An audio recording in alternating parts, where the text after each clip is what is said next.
الحمد لله وحده والصلاة والسلام على من لا نبي بعده أما بعد فأعوذ بالله من الشيطان الرجيم بسم الله الرحمن الرحيم يا بني إسرائيل اذكروا نعمتي التي أنعمت عليكم وأني فضلتكم على العالمين واتقوا يوما لا تجزي نفس عن نفس شيئا ولا يقبل منها شفاعة ولا يؤخذ منها عدل ولا هم ينصرون وإذ نجيناكم من آل فرعون يسومونكم سوء العذاب يذبحون أبناءكم ويستحيون نساءكم وفي ذلكم بلاء من ربكم عظيم صدق اللہ العظیم۔ جیسا کہ آپ گزشتہ رکوع میں سن چکے کہ سورۃ البقرہ کی آیت نمبر 40 سے آیت نمبر 123 تک مسلسل بنی اسرائیل سے خطاب ہے۔ اس میں ان پر اللہ کی نعمتوں کا بھی ذکر ہے اور ان کی حکم عدولیوں، ناشکرے پن اور کفران نعمت کا بھی ذکر ہے، اور یہ سب کچھ اللہ نے اس لیے ذکر فرمایا تاکہ مسلمان ان اخلاقی، علمی، عملی، فکری، نظریاتی، اعتقادی غلطیوں سے بچیں جن کا شکار بنی اسرائیل ہوئے۔ ایک حدیث میں سرور دو عالم صلی اللہ علیہ وسلم نے فرمایا کہ تم بھی پچھلی امتوں کی اتباع کرو گے، یہاں تک کہ اگر وہ کسی گوہ کے بل میں گھسے ہوئے ہوں تو تم بھی ایسا کرو گے۔ عرض کیا گیا یا رسول اللہ، کیا آپ کی مراد یہود و نصارہ ہیں کہ ہم ان کی اتباع کریں گے؟ تو آپ نے فرمایا کہ اور کون، تم انہی کی اتباع کرو گے۔ تو ان آیات کو اس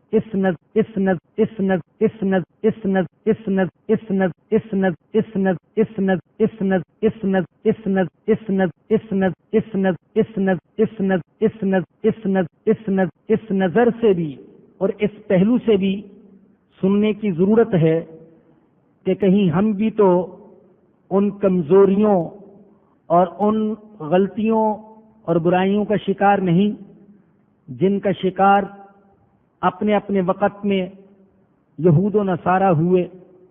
آج کے درس میں ہم نے جو پہلی آیت کریمہ پڑھی، آیت نمبر 47، اللہ فرماتے ہیں یا بنی اسرائیل اذکروا نعمتی التی انعمت علیکم، اے بنی اسرائیل یاد کرو میری ان نعمتوں کو جو میں نے تم پر کی۔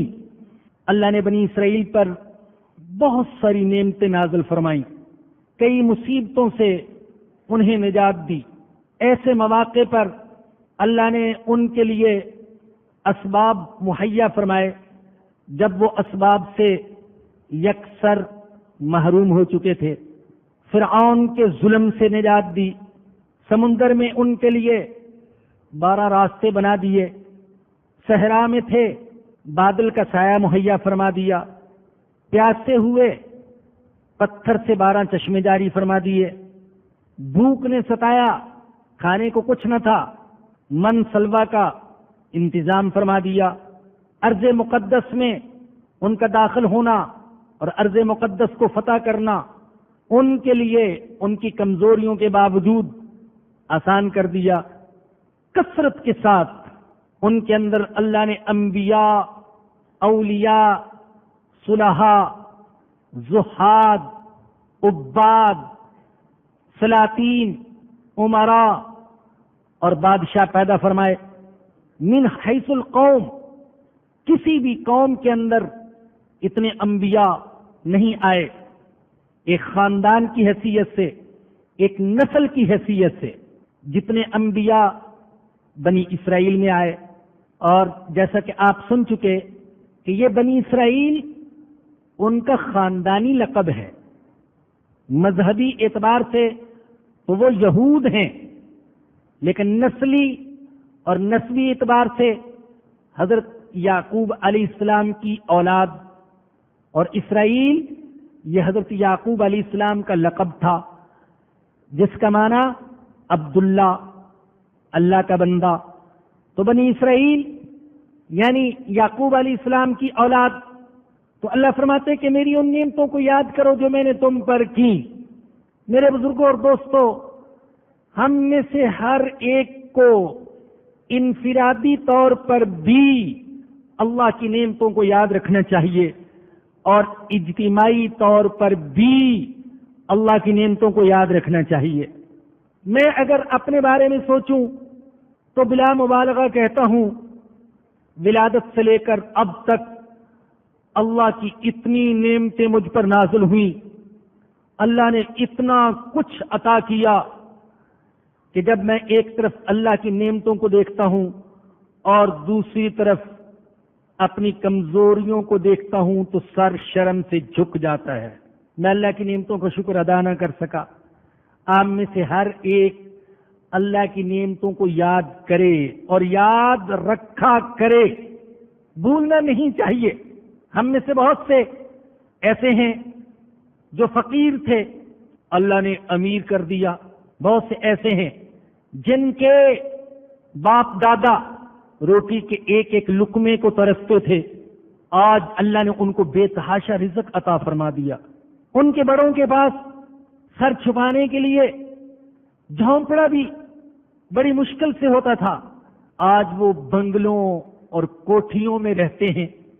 ان کے آبا کو نقل و حمل کے لیے اور سفر کے لیے گدا گاڑی بھی میسر نہیں تھی، سچ کہہ رہا ہوں، گدا گاڑی بھی میسر نہیں تھی، آج وہ قیمتی گاڑیوں پر پھرتے ہیں۔ میں خود ایسے لوگوں کو جانتا ہوں، کل تک کوئی چیز نہ تھی ان کے پاس، آج اللہ نے ان کو بہت کچھ عطا فرمایا۔ اگر ہم اجتماعی اعتبار سے دیکھیں تو قیام پاکستان سے قبل ہم کن مصیبتوں کا شکار تھے۔ انگریز کے ظلم و ستم کو یاد کریں، پھر ہندوؤں کی جفاکاریوں کو یاد کریں، اپنی غربت کو یاد کریں، یہ یاد کریں کہ ہمارے پاس، اور اللہ کی شان دیکھیے کہ پاکستان کو آزادی ملی تو اس دن رمضان کی 27ویں شب تھی، نزول قرآن کی شب۔ اور میں اکثر حکیم محمد سعید شہید رحمہ اللہ کی بات نقل کیا کرتا ہوں، وہ فرماتے تھے کہ پاکستان سورہ رحمان کی تفسیر ہے۔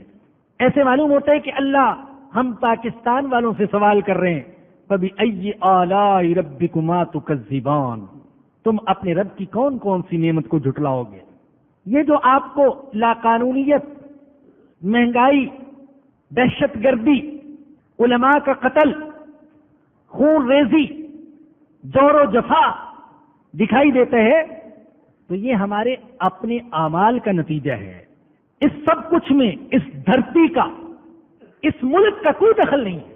اللہ نے تو ہم کو ایک عظیم ملک، زمین کا بہت بڑا ٹکڑا عطا کیا، جہاں ہم اگر چاہتے تو آج دودھ کی نہریں بہ رہی ہوتی، جہاں ہم چاہتے، صدق دل سے چاہتے تو اللہ اور اس کے رسول کا قانون یہاں جاری ہوتا، ہم چاہتے تو یہاں ظالموں کے ہاتھ توڑے جاتے، مظلوموں کی داد رسی ہوتی، قانون کی بالادستی ہوتی، محمدی مساوات ہوتی صلی اللہ علیہ وسلم۔ لیکن اگر یہ سب کچھ نہیں ہے تو اس میں اس ملک کا قصور نہیں ہے، ہمارا قصور ہے، ہمارے اعمال کا قصور ہے، ہمارے حکمرانوں کا قصور ہے، اور ہمارے حکمران ہمارے اعمال کے نتیجے میں ہم پر آتے ہیں۔ اعمالکم امالکم، نبوت کی سچی زبان نے فرمایا جیسے تمہارے اعمال ہوں گے ویسے تمہارے حکمران ہوں گے۔ اگر ابو بکر صدیق، عمر فاروق، عثمان ذو النورین، علی مرتضی رضی اللہ عنہم جیسے حکمران چاہتے ہو تو پھر بلال حبشی، صاحب اور معاذ جیسے رعایا اور مشیر اور وزیر اور معاون بھی پیدا کرو۔ تو ان نعمتوں کو یاد رکھنے کی ضرورت ہے جو ہم پر اللہ نے کی، لیکن ہم نے اللہ کا شکر ادا نہ کیا۔ یا بنی اسرائیل، اے بنی اسرائیل یاد کرو، یوں بھی کہہ سکتے ہیں یاد رکھا کرو میری ان نعمتوں کو جو میں نے تم پر کی ہیں۔ جو اللہ کی نعمتوں کو یاد رکھتا ہے اور شکر ادا کرتا ہے وہ گویا کہ نعمت کے پیروں میں زنجیر ڈال لیتا ہے، پھر نعمت اس سے ٹلتی نہیں ہے۔ جو نعمت کو بھول جاتا ہے اور شکر ادا نہیں کرتا تو پھر نعمت اس سے چھن جاتی ہے۔ اذکروا نعمتی التی انعمت علیکم وانی فضلتکم علی العالمین، اور بے شک میں نے تم کو فضیلت دی جہانوں پر۔ یہاں سوال ہوا ہے کہ سارے جہانوں پر فضیلت تو اس امت اسلامیہ کو حاصل ہے، امت محمدیہ کو، تو اللہ نے کیسے فرمایا کہ میں نے تمہیں سارے جہانوں پر فضیلت دی؟ تو بات یہ ہے کہ یہ اس وقت کی بات ہے جب پوری دنیا کفر و شرک میں ڈوبی ہوئی تھی اور اللہ نے بنی اسرائیل کو ایمان کی نعمت اور عقیدہ توحید کی نعمت عطا کی۔ یوں اللہ نے ان کے سارے جہانوں پر فضیلت عطا کی۔ اور میں نے عرض کیا کہ بنی اسرائیل ایک مخصوص قوم اور ایک مخصوص نسل کا نام ہے، تو ایک ایسی نسل، ایک ایسی قوم جس کے اندر انبیاء کثرت سے آئے، جس کے اندر اولیاء اور صلحاء کثرت سے پیدا ہوئے، اس اعتبار سے بنی اسرائیل کو دنیا کے سارے خاندانوں، نسلوں پر فضیلت حاصل، لیکن امت محمدیہ کسی نسلی، نسبی، خاندانی قوم کا نام نہیں ہے۔ یہ تو ایک مذہب، ایک دین، ایک کتاب اور ایک نبی کے ماننے والوں کا نام ہے۔ تو اگر مذہب، دین اور ایمان کے اعتبار سے دیکھا جائے تو پھر امت محمدیہ کو دنیا کی ساری امتوں پر فضیلت حاصل، اور اگر ایک خاندان کے اعتبار سے دیکھا جائے تو پھر اپنے وقت میں بنی اسرائیل کو دنیا کی دوسری قوموں اور خاندانوں پر فضیلت حاصل تھی۔ واتقوا یوما لا تجزی نفس عن نفس شیئا، ڈرو اس دن سے جس دن کوئی کسی کے کام نہ آئے گا۔ بنی اسرائیل میں جو بگاڑ پیدا ہوا تو اس بگاڑ کی سب سے بڑی وجہ عقیدہ آخرت میں ان کی خرابی تھی۔ آخرت کے بارے میں ان کے ہاں 4 تصورات تھے۔ پہلا تصور یہ تھا کہ ہمیں اولیاء سے نسبت ہے، انبیاء سے نسبت ہے، صلحاء سے نسبت ہے، ہم ان کے ماننے والے ہیں، ہماری نجات یقینی ہے۔ دوسرا تصور یہ تھا کہ ہمارے نیک لوگ ہمارے حق میں سفارش کریں گے، چنانچہ بغیر عمل کے ہم جنت میں چلے جائیں گے۔ اور تیسرا تصور یہ تھا کفارے کا عقیدہ، جو اصل میں تو عیسائیوں کے ہاں ہے، اور یہودی بھی اس سے متاثر ہوئے بغیر نہ رہ سکے، کہ عیسیٰ علیہ السلام کے بارے میں یہ تصور کر لیا گیا کہ انہوں نے صلیب پر چڑھ کر ساری عیسائی امت کی طرف سے کفارہ ادا کر دیا، اب عیسائیوں کو کچھ کرنے کی ضرورت نہیں، عیسیٰ علیہ السلام کے مصلوب ہونے کی وجہ سے عیسائی سارے کے سارے جنت میں جائیں گے. اور چوتھا تصور یہ تھا جو دنیا کی بہت ساری گمراہ قوموں کے اندر پایا جاتا ہے کہ فلاں کی اللہ کے ہاں بڑی شنوائی ہے، بڑی پہنچ ہے، اور وہ قوت اور طاقت کے زور پر ہمیں جہنم سے چھڑا لے گا.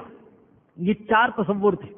ذرا غور فرمائیے، آج ہمارے اندر بھی یہ 4 تصور نہیں ہے، یہ 4 باتیں نہیں پائی جاتی.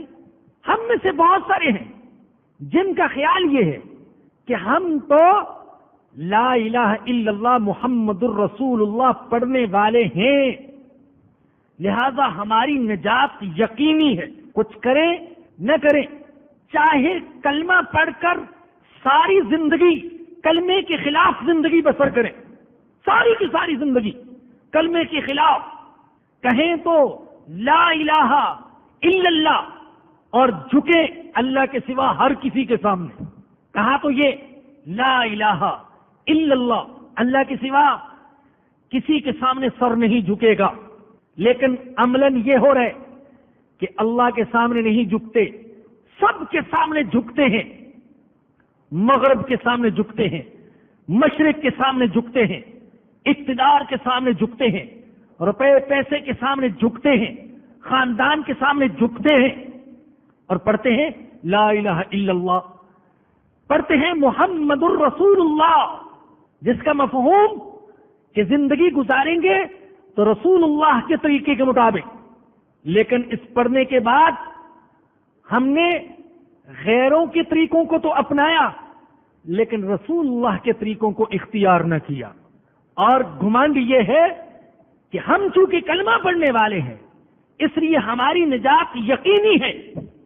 ہم میں سے بہت سارے ایسے ہیں جن کا خیال یہ ہے کہ اللہ کے نبی اور اللہ کے نیک بندے ہماری سفارش کریں گے اور ہم جنت میں چلے جائیں گے. اس میں کوئی شک نہیں کہ نبی اکرم صلی اللہ علیہ وسلم سفارش فرمائیں گے، شہداء سفارش کریں گے، قرآن پر عمل کرنے والے حفاظ سفارش کریں گے، اللہ کے نیک بندے سفارش کریں گے. لیکن ایک بات تو یہ یاد رکھیں کہ کوئی بھی اللہ کو سفارش کے ذریعے سے مجبور نہیں کر سکتا. سفارش تو ایک اعزاز ہوگا جو اللہ اپنے مخصوص بندوں کو عطا فرمائے گا. گویا کہ بعض بندوں کے بارے میں اللہ فیصلہ کر چکا کہ ان کو دوزخ سے نکال کر جنت میں ڈالنا ہے، فیصلہ تو کر چکا، لیکن اللہ چاہتا ہے کہ اپنے کسی نیک بندے کو عزت عطا فرما دے تو اسے یہ موقع دے گا کہ فیصلہ تو میرا ہے مگر سفارش تم کر دو. دنیا دیکھے گی کہ اس کی سفارش کی وجہ سے یہ جنت میں جا رہا ہے، حالانکہ یہ فیصلہ تو میرا ہے، مجھے کوئی سفارش سے مجبور نہیں کر سکتا، مگر میں اپنے نیک بندوں کا مقام بڑھانا چاہتا ہوں. ایک حدیث میں نبی اکرم صلی اللہ علیہ وسلم نے دنیا کے معاملات کے بارے میں ارشاد فرمایا کہ جہاں اچھے کام کی سفارش ہو تو تم کرو، ہوگا تو وہی جو اللہ چاہے گا اور کیا جائے گا وہی جو شریعت کے مطابق ہوگا، لیکن تم سفارش کر کے اجر حاصل کر لو. لیکن کون سی سفارش؟ شفاعت حسنہ، اچھے کام کی سفارش، برے کام کی سفارش نہیں. یوں ہی قیامت کے دن اللہ اپنے بعض گناہگار بندوں کو عذاب سے نجات دے کر جنت کی نعمتوں میں پہنچانا چاہے گا، لیکن بظاہر بہانہ بن جائے گا اللہ کے کسی نیک بندے اور سید الانبیاء علیہ السلام کی سفارش. تو ایک بات تو یاد رکھیں کہ اللہ کا کوئی بندہ سفارش کے ذریعے سے اللہ کو مجبور نہیں کر سکتا. شفاعت جبری نہیں ہے، شفاعت قہری نہیں ہے کہ اللہ کو مجبور کر دیا جائے. اور دوسری بات یہ یاد رکھیں کہ سفارش کے قبول ہونے سے پہلے جب عرصے تک دوزخ کی آگ میں پڑا رہے گا، تو کیا اس آگ میں پڑا رہنا قابل برداشت ہوگا؟ کیا یہ آسان ہوگا؟ اللہ قیامت کے دن کے بارے میں فرماتے ہیں کہ وہ دن 50,000 سال کے برابر یا 1000 سال کے برابر، تو اگر چند دن بھی اس کو جہنم میں گزارنے پڑے تو کیا برداشت کر سکے گا؟ یہ تو یہودیوں والی جرت ہو گئی جو کہتے تھے وَقَالُوا لَن تَمَسَّنَا النَّارُ إِلَّا أَيَّامًا مَّعْدُودًا، ہم جہنم میں جائیں گے مگر چند دن کے لیے جائیں گے، گویا کہ کوئی پرواہ نہیں۔ وہ کمزور انسان جو 1 منٹ کے لیے ہاتھ پر آگ کا انگارہ نہیں رکھ سکتا، وہ ایسی آگ میں کئی دن، کئی ہفتے، کئی مہینے، کئی سال کیسے گزار سکتے ہیں؟ جس آگ کا یہ حال ہوگا کہ اوپر بھی آگ، نیچے بھی آگ، دائیں بھی آگ، بائیں بھی آگ، آگے بھی آگ، پیچھے بھی آگ، لباس بھی آگ کا، جوتے بھی آگ کے، ٹوپی بھی آگ کی، آگ ہی آگ، آگ کی ستون۔ اللہ فرماتے انہا علیہم مؤصدہ فی امد ممددہ، آگ کے لمبے لمبے ستونوں میں اسے بند کر دیا جائے گا۔ کیسے گزارا کر سکے گا؟ کیسے برداشت کر سکے گا؟ تو یہ جرت کہ کوئی بات نہیں، جب تک سفارش نہیں ہوگی ہم جہنم میں رہ لیں گے، بہت بڑی جرت ہے۔ اور یاد رکھیے کہ جب گناہ کے کام پر جرت کی جاتی ہے تو یہ جرت کرنا گناہ کی سنگینی کو اور بڑھا دیتا ہے۔ اللہ اپنے مقابلے میں جرت کرنے والوں کو پسند نہیں کرتا، اپنے سے ڈرنے والوں کو پسند کرتا ہے کہ اللہ میں بہت کمزور ہوں، میں تو جہنم کی آگ میں 1 منٹ نہیں گزار سکتا، اللہ تو کرم فرما دینا، کوشش کرنا میرا کام ہے کہ میں ایسے کام کروں کہ جہنم کی آگ سے بچ جاؤں، اور میری ٹوٹی پھوٹی محنت کو قبول کر لینا یہ تیرا کام ہے۔ تو ہم میں سے بھی بہت سے ایسے جن کے اندر شفاعت کا غلط تصور پایا جاتا ہے۔ ایک حدیث میں آتا ہے نبی اکرم صلی اللہ علیہ وسلم نے فرمایا کہ میں اللہ کے حضور سجدے میں پڑ جاؤں گا، طویل سجدہ، اور اللہ سے ایسی دعائیں کروں گا جو آج مجھے بھی یاد نہیں، اللہ اس وقت میرے دل میں ڈالے گا۔ اللہ اکبر۔ میں نے عرض کیا نا کہ فیصلہ تو اللہ کا ہوگا، لیکن اللہ عزت دینا چاہے گا، اور سب سے زیادہ عزت دی جائے گی سید الانبیاء محمد الرسول اللہ صلی اللہ علیہ وسلم کو۔ اسی لیے تو دنیا کا ہر مسلمان 1500 سال سے دعائیں کر رہے اور آنے والی صدیوں میں دعائیں کرتا رہے گا، وَبَعَثْهُ مَقَامًا مَحْمُودًا الَّذِي وَعَدتَّ، اے اللہ ہمارے نبی کو مقام محمود عطا فرمانا جس کا تو نے وعدہ کیا ہے۔ اللہ نے وعدہ کیا سورہ اسراء میں، عَسَىٰ أَن يَبْعَثَكَ رَبُّكَ مَقَامًا مَحْمُودًا، اے میرے نبی امید رکھیں کہ اللہ آپ کو مقام محمود عطا فرمائے گا۔ تو ہم اور دنیا کے سارے مسلمان دعا کرتے آ رہے ہیں اور کرتے رہیں گے کہ اے اللہ ہمارے آقا کو مقام محمود عطا فرما کہ جس مقام پر فائز ہو کر آپ ہماری سفارش فرمائیں گے۔ ورنہ وہاں تو حال یہ کہ بڑے بڑے نفسی نفسی کہہ رہے ہوں گے، آدم صفی اللہ کی زبان پر نفسی نفسی ہوگا، حضرت نوح علیہ السلام کی زبان پر صفی نفسی نفسی ہوگا، حضرت ابراہیم خلیل اللہ کی زبان پر نفسی نفسی ہوگا، حضرت اسماعیل علیہ السلام کی زبان پر نفسی نفسی ہوگا، حضرت موسیٰ کلیم اللہ کی زبان پر نفسی نفسی ہوگا، اور حضرت عیسیٰ روح اللہ کی زبان پر نفسی نفسی ہوگا۔ انسان مارے مارے پھر رہے ہوں گے، کبھی اس نبی کے دروازے پر دستک دیں گے، کبھی اس سے درخواست کریں گے سفارش کر دیجئے، بگا دیے جائیں گے، پھر آخر میں سید الانبیاء کے حضور اپنی درخواست لے کر پیش ہوں گے، اور سید الانبیاء اللہ کو مجبور نہیں کریں گے، اللہ کے سامنے سجدے میں گر جائیں گے، اور اللہ عزت افزائی کے لیے فرمائیں گے ارفع رأسک، میرے نبی آپ سر اٹھائیے، اشفع تشفع، آپ سفارش کیجئے، آپ کی سفارش کو قبول کیا جائے گا۔ اس کے بعد آپ سفارش کریں گے۔ تو آخرت کے بارے میں جو غلط تصورات بنی اسرائیل میں تھے یا یہود و نصارہ میں، ان میں سے بعض ہمارے اندر بھی آ گئے۔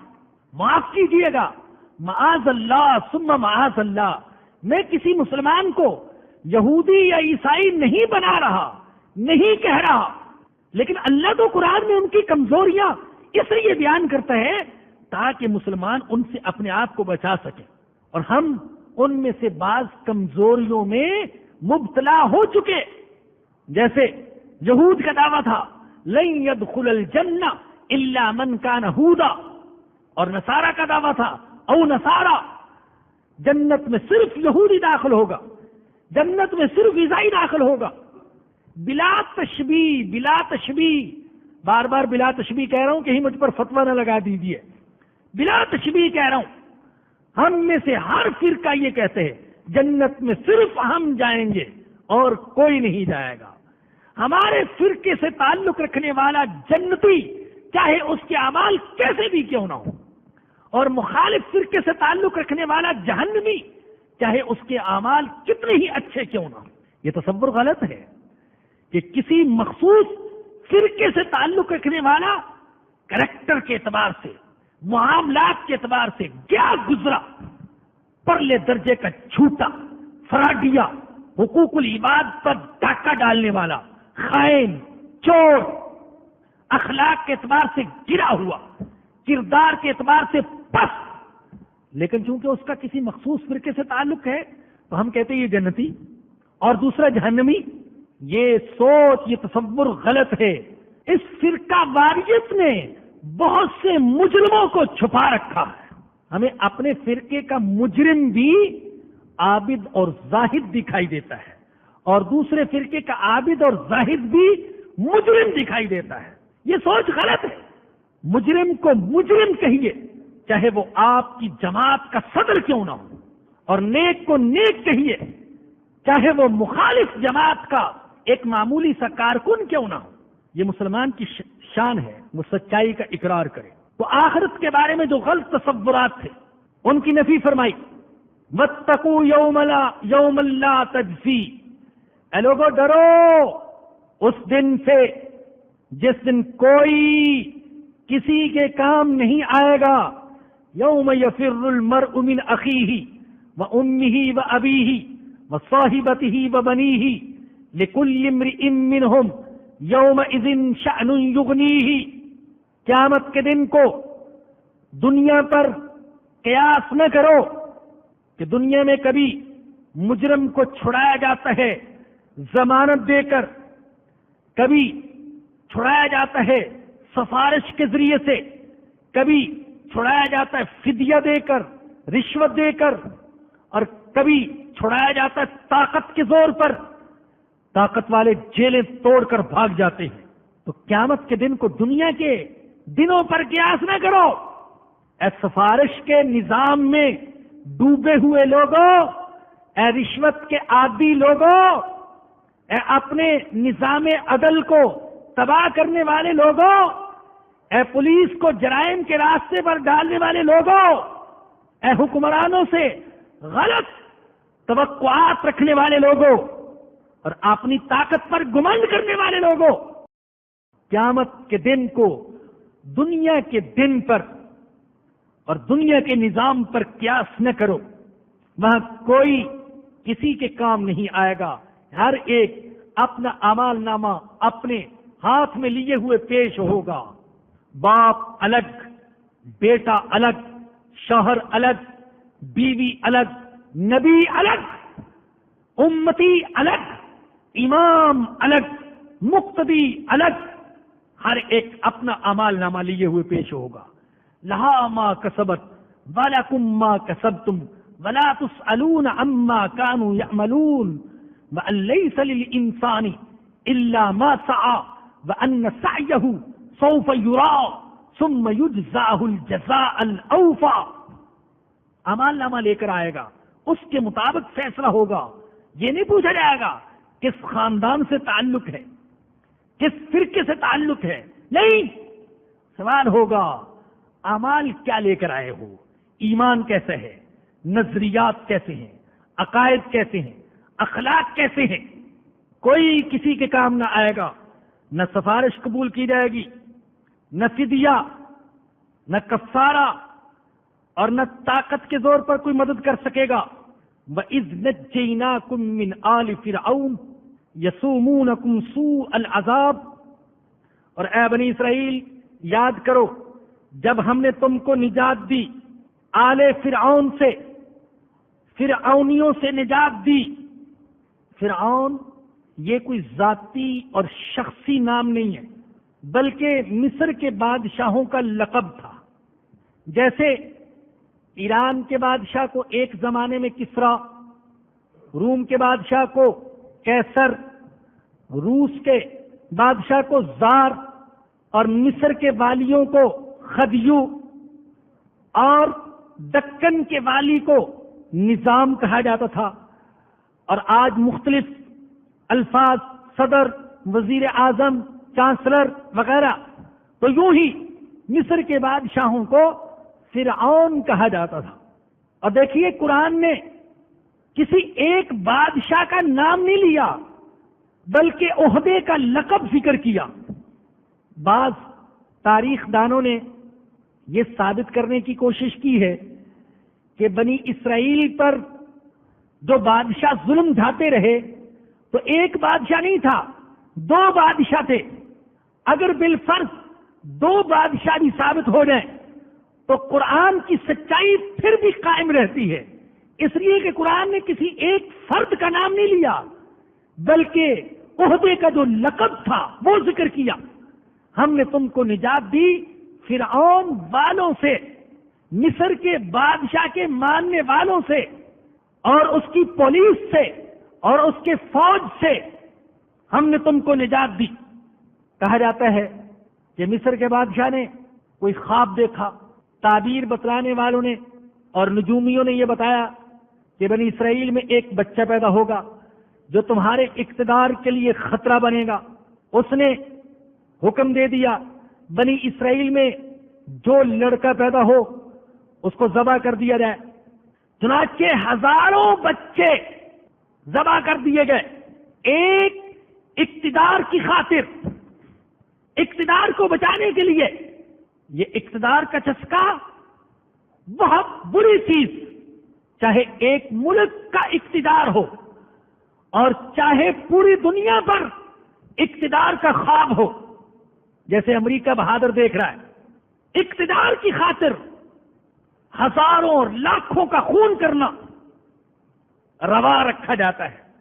بعض نے لکھا ہے کہ 90,000 بچے ذبح کر دیے گئے. اللہ فرماتے ہیں کہ ہم نے تم کو نجات دی. وہ تمہارے بچوں کو ذبح کرتے تھے. یسومونکم سوء العذاب، تمہارے اوپر بدترین ظلم ڈھاتے تھے. یذبحون ابناءکم ویستحیون نساءکم، تمہارے بیٹوں کو ذبح کر دیتے تھے اور تمہاری عورتوں کو زندہ رہنے دیتے تھے تاکہ اپنے حرم میں داخل کر سکیں.